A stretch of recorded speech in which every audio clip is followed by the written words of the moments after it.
All right, real quick, I want to show you how I maintenance my foam oiled filters. And I'm not talking about taking them off and cleaning them and with the foam filter cleaner, let them dry out and all that stuff. I'm talking about in between times to help the saw breathe a little bit better and all that kind of good stuff in between it, in the times to re-oil them and everything. These things will go. Well, I don't know about these particular models, but I know like the the green weenie filters. Those things will look pretty nasty and be pretty full, and you can blow them off 2 or 3 times before they'll ever need to be oiled. You know what I'm saying? And these are, I think, a little better. Uh, the way I do it to see if they need to be re-oiled, I try to feel the inside and see if it's starting to get dry. When it starts getting dry, well, Gordy with West Coast Saw shows a video of he changes his out whenever he starts to pinch the corner and they get hard or whatever. But in between times, and I've done this once already to this one, and on the inside it's still really good. And I'll show you. I'll do this one first. This is the West Coast Saw style, and I try to blow off. I shut my compressor off so it wouldn't be loud in here with it running and everything. But I try to blow off around the saw, a little bit. And then when I go to blow these filters off, I never blow straight into them. I blow across the top.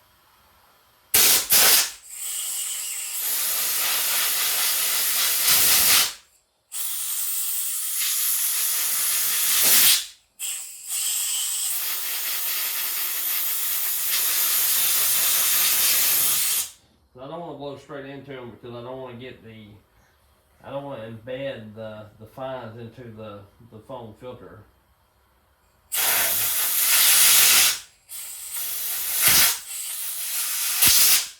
And you can get them pretty clean doing this.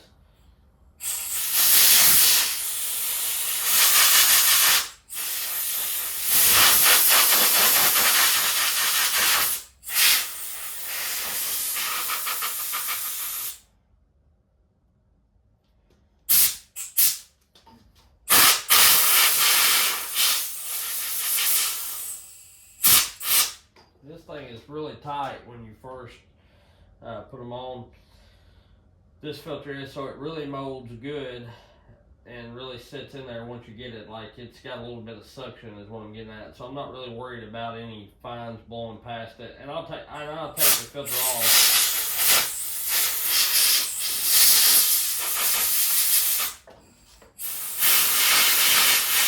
When I get done as well.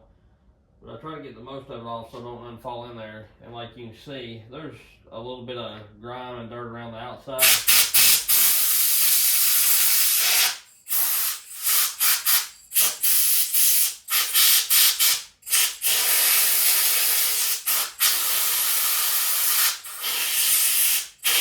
But most of it's oil resin. And that oil resin will catch a lot of stuff if it tries to slide by there.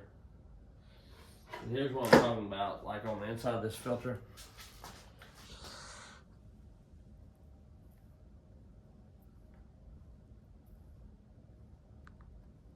I still get a little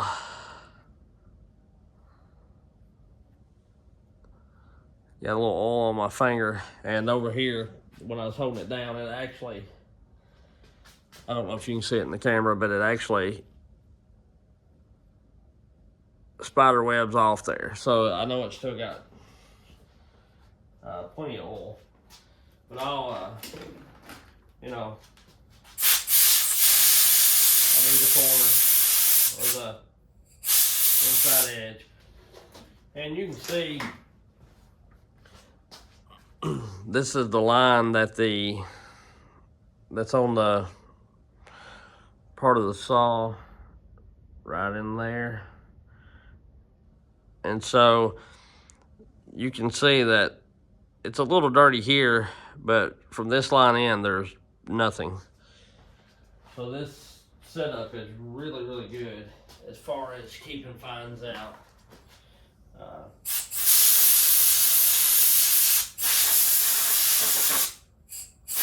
To me, it's about this is the bottom of it.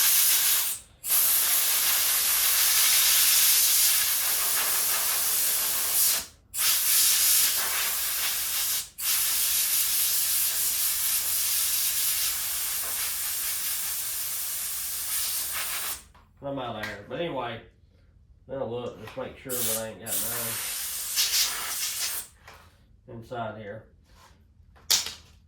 And if you want to get real crazy, you can wipe this part out or whatever, but to me that don't really matter. As long as it's not inside inside the line, it's not gonna hurt anything. And honestly, as sticky as this oil is, I don't think that it would let a lot through anyhow.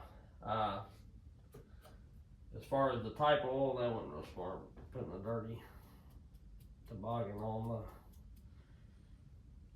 the inside of this.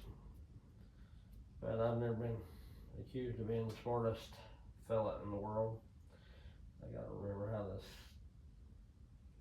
sit on here. I think it went like that. Yeah, it's indented like that, so this is the bottom rolled up, yeah. So that's the way I had it. Yeah, boy. And then I just, give this a little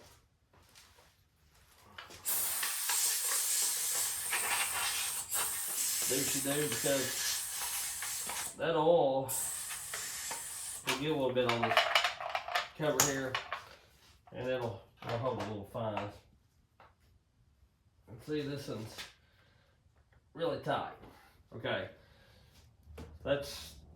I like the washer setup on this one, on this particular model, better than I do the Egan that I have on the 309. The Egan don't let any fines by, but what he sends you a rubber washer, like an O-ring, and as far as I know, you put it right behind this black cap, and it'll let you free spin. It still locks in, but it has the potential of vibrating loose. I've never had that problem as of yet, where this one locks. But as like on his 400 and his 362 and 462, all of his other filters, I like them better than the West Coast Saw. Due to the fact the way this mounts to like this 400, it's actually got a cap that screws on it. I'm not crazy about the West Coast Saw filters, and the fact that I think they fixed it back in the earlier days. I had a problem with a couple of the filters separating from the rubber base, like the glue they used or whatever. I don't know if the fuel got to them or exactly what the deal was. But the foam would actually start to separate, and in one instance, when I was installing it, it came right off. I don't know if what happened. I think they've since then fixed that issue. Gordy's pretty good about getting all the problems that he has and stuff. And I love all of his other products. I think this is a little better and simpler design once you get it installed. I mean, it takes more work to mount it to the saw, because of course with the other ones you just slide the filter on, clamp it on or whatever. And I've had problems trying to tighten that clamp up once you're done get it all oily and stuff. Not really with the 462 model, but with like the 400 model and the 261, that flange is small, so it kind of wants to suck off there sometimes. But anyway, like I say, there's downfalls and perks to everything. This is a little more work to put on. I think it's a little better deal. I like it a little better, and like on this one, it's a good deal, but it spins. it don't actually lock, so to me it has the potential of vibrating loose a little more. You know, that's a pretty tight deal there, you know. So anyway, it's like I say, all in what a person wants. But I do like this filter. It's the same way. It does not let any fines through, and you know, you can see the oil coming off. You can start to tell this one's not real dirty. I cleaned it off, which it never had a lot of time on anyway. Run a little bit on that 661, and I ran this, maybe has a tank on it or something like that. But anyway,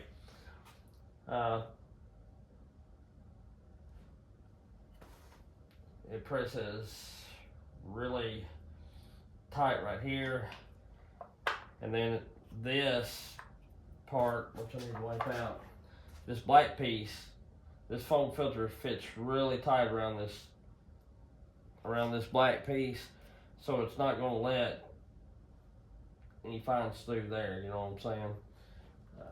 Both of them's good setups, and like I say, I've never had this rattle loose or be an issue, so I can't really say it's a bad design or doesn't work. It's just you know, when things work exactly like they do from the factory, to me it's hard to beat that. And I may have that O-ring on. Shit, I may not even be doing it right. I don't know. I just done it how I thought it would be. I never looked nothing up or done anything like that. I've even seen guys like Cotton Top 3 on the stock ones, to make them a little tighter. He'll get a pool noodle and cut it a piece about a 1/4 inch thick, and the pool noodle ring hole is just perfect to go around this, and that'll push the factory filter tighter. So, you know, that's in there now. Like say, you tighten it, but you go so far and it'll flip loose. And then the hide sight, you can just spin it one time and it's ready to go, come off too, instead of going backwards. So,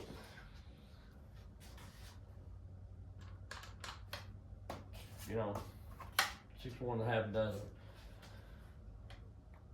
or however that saying is. But that's how I maintenance them. And as far as the oil goes, on this particular, I don't know what he uses, but I have used the Uni filter oil. I really like that. I've used the Bell Rays, and I've used the PJ1. I like the Uni filter oil because it's not terribly thick, and they all three do good. The PJ, probably the Uni filter oil, the bottle part is some of the best, and the spray can's all right too.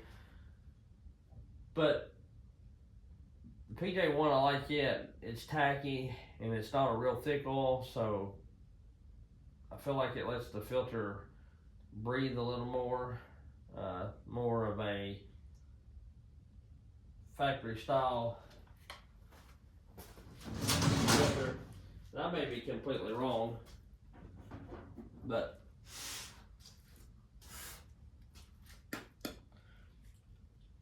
probably wouldn't be the smartest. I think these filters here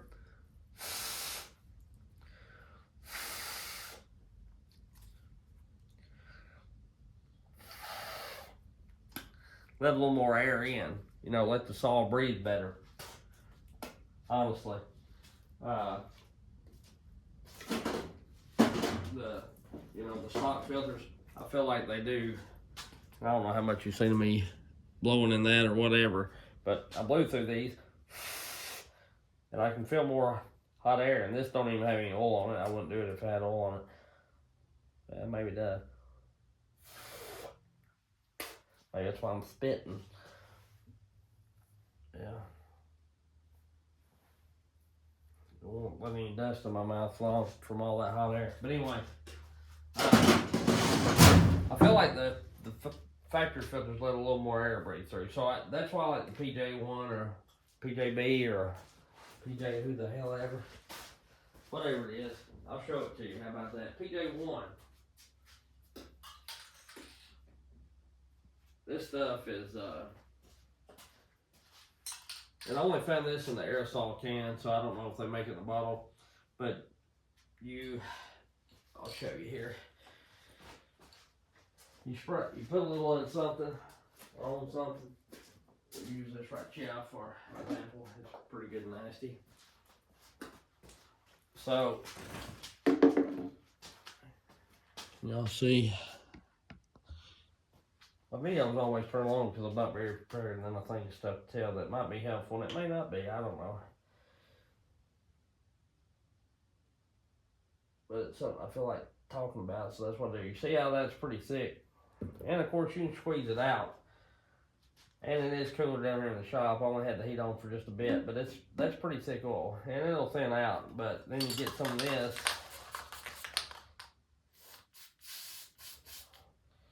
And it's tacky. And it gets sticky. It ain't terribly tacky right there.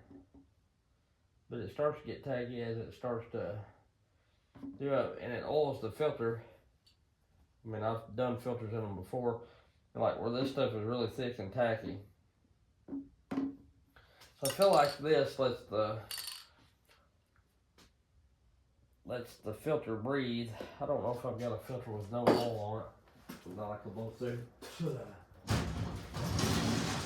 Which that? Yeah, there we go. This one's still solid. So, you got one with no oil on it. And it's a lot easier to blow through. I still don't know that it lets as much air through as one of these like HD2 style filters, I don't know.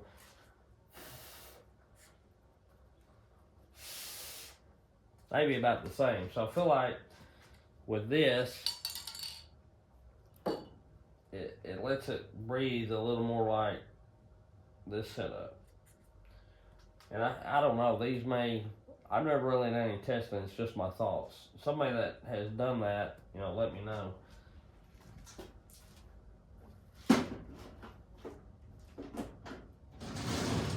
And like I say, to me, one thing I do with these 500Is, since running this style of filter, I still spitting sawdust and all. Normally the 500i has a flange, and I guess it's the only thing I can figure is it's to keep moisture out. But normally it has a lip that comes on out like to here, and I'm guessing if your saw was sitting in the rain, or you were sawing in the rain or something like that, it would shed the water from the intake. I have no idea what the reason, but I always take my diamond burrs and cut that off to make it more of like a V-stack look. Don't know that it helps or hurts or whatever. You know how people like me are, always looking for just a little edge to get more power, more performance. And for me, and some of these saws I'll probably keep for a pretty good while and run. Probably won't do as much trading off and everything like that this year as I've done in the past, because I've tried quite a few builders, and that was my goal. But for me, I want a saw to last a long time. But I do this as a business, so you hear people all the time talking about flow port work and cutting the base and not cutting the base and this and that, versus somebody that cuts the base and cuts the squish. And I'm more looking for performance at the time, and I don't want a saw to blow up within 2 weeks, 3 weeks, a month, or even a year. I like to at least run them a year, get or a couple of years or something. Some of these saws I've had longer than that, but and some of the saws I've had in the past I would have kept if I wasn't trying to just try different builders out and different things out. And then, I went from Husky to steel because just going to steel for the channel, the 500 and 400, I turned out to like them. And then there's some things I didn't like about them. And then I got some Huskies back, and I realized that the newer Huskies that I was getting was not like the older Huskies, that I felt like their quality control had went down some. So then I went back to the 500. And then the whole process of all that, I was trying different builders out too, so I could share my experience with everyone that asked me who's a good guy to get a saw ported, instead of having one or two people I could say, having a whole slew of people I could say or talk about and give the different reasons why. But I'm not really worried about 20 years having a saw 20 years, because more than likely within 2 or 3 years I'm going to be moving saws out and getting new ones in, especially when I run them for like 2 years and turn around and sell them for, used saws are outrageous. I'd rather buy a new saw all day long as to buy a used saw, because, people's asking just $200 less than what a new saw costs. And to me, you might as well get a new saw that nobody's ever had, but anyway, so I don't look at it like that, so that's why I don't really care to port. Not that I think that cutting the base and cutting the squish is really going to make the saw last any less than anything else, because in my experience, if you keep a sharp chain and keep a watch on everything, make sure everything's good, make sure your bolts are tight and the cylinder muffler bolts are tight, make sure you're cleaning your air filter right, and general maintenance, the saws are going to last just about as long as any other saw. I've had saws before, cheaper saws, of course, tear up within 6 months of using them. And then some of the ported saws I've ran, I've had them for 2 years and cut quite a bit with them and not had the first minute's trouble out of them. So it just depends on how you want to look at it. But that's one reason why I'm not too wound up about what a person does to a saw to get it to run good, if it is cutting the base and cutting the squish and all that kind of stuff. Yeah, if I bought the saw and wanted it to last me 25, 30 years, I may be apprehensive about getting it ported in that manner if I had never run one like that. But I've not seen any cold hard data that shows a ported saw like this or like this or that, either with the squish cut, the base cut, lasting any less than a saw that's had just flow port work done and the base gasket delete. From somebody that actually ports saws really good. Sure, you probably get some flunkies out there that really don't know porting and think they do, and will screw a saw up and it only runs 6 months and then everything's jacked up. But if you get somebody really good and knows what they're doing, I've not seen any of the name, and I know they ain't been doing it years, but like Mastermind and people like that, Tree Monkey, people that's been porting for years,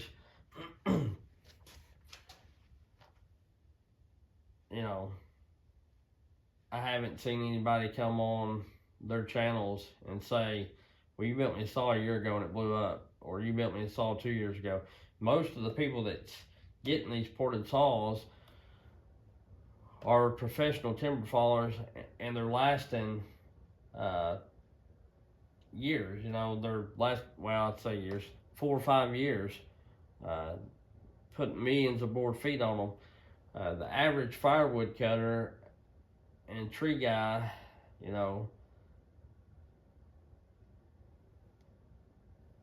they're going to get, like a tree guy may get double that time, depending on how much tree work he does and depending on how much he uses that one saw. The only reason I'm saying fallers put a lot of time, because typically they have 1 or 2 saws or 3 saws, and they run one saw primarily all the time, and then they've got a couple of backups in case something minor happens, but they're putting millions of board feet on, and tree guys, sometimes they're using a lemon saw, or a trimming saw, and then a lemon saw, and then they'll use a big saw to fill the stub down or whatever you call it. But anyway, but somebody that just cuts firewood every now and then, or plays around with it, or even if you pretty well cut firewood full time, you know, the saw is going to last you. What I'm saying is, if you cut firewood and you're not making a living at it, if you're just a hobbyist and like to play around with firewood, then the saw's going to last you years and years. You know, I've not seen a study showing or any hard data showing that kind of saw won't last as long as a good saw. And I've had that thing sucked in forever, so that sucks. Anyway, we'll catch y'all later. I appreciate you. Thanks. See ya.